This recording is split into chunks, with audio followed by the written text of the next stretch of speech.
সুখ কী জিনিস সেটা কখনো বুঝি নাই। ছোটকালেই তো বাবাকে হারিয়ে ফেলেছি। এখন বিয়ের বয়স হয়েছে, অনেকেই দেখতে আসে, বিয়ে করতে চায় কিন্তু যৌতুকের কারণে বিয়ে হচ্ছে না। ভাইয়াদের প্রতিবেদন অফিসে এসে অনেক তো ভিডিও দিলাম, অনেকেই ফোন দেয়, কথাবার্তা বলে, কিন্তু দিন শেষে কেউই দায়িত্ব নেয় না। এমনকি কেউ নেই যে এতিমের পাশে এসে দাঁড়াবে, এতিমের দায়িত্ব নেবে। এমন যদি কোনো ভাই থেকে থাকেন তাহলে ভাইয়াদের সাথে যোগাযোগ করবেন। আমার নাম সাথী আক্তার, আমার বয়স 20 বছর, আমার দেশের বাড়ি ফরিদপুর ভাঙ্গা। আসসালামু আলাইকুম আপু। ওয়ালাইকুম আসসালাম। আপু কেমন আছেন? জি আলহামদুলিল্লাহ ভালো। আমাদের এখানে কেন এসেছেন? বিয়ের জন্য। কেমন মনের মানুষ চাই? চাই একটা ভালো মনের মানুষ। শুধু ভালো মনের মানুষ হলেই হবে নাকি তার টাকা পয়সা গাড়ি বাড়ি থাকতে হবে? শুধু ভালো মনের মানুষ হলেই হবে, তার টাকা পয়সা গাড়ি বাড়ি কিচ্ছুই চাই না আমি। সে যদি বয়সে বড় হয়, প্রবাসী থাকে, তার ঘরে যদি বউ বাচ্চা থাকে?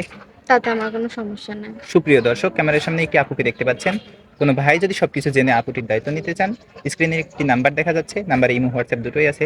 আপুটির ছবি স্ক্রিনশট দিয়ে পাঠিয়ে দিবেন, আমরা আপুর সাথে আপনার যোগাযোগ করিয়ে দিব।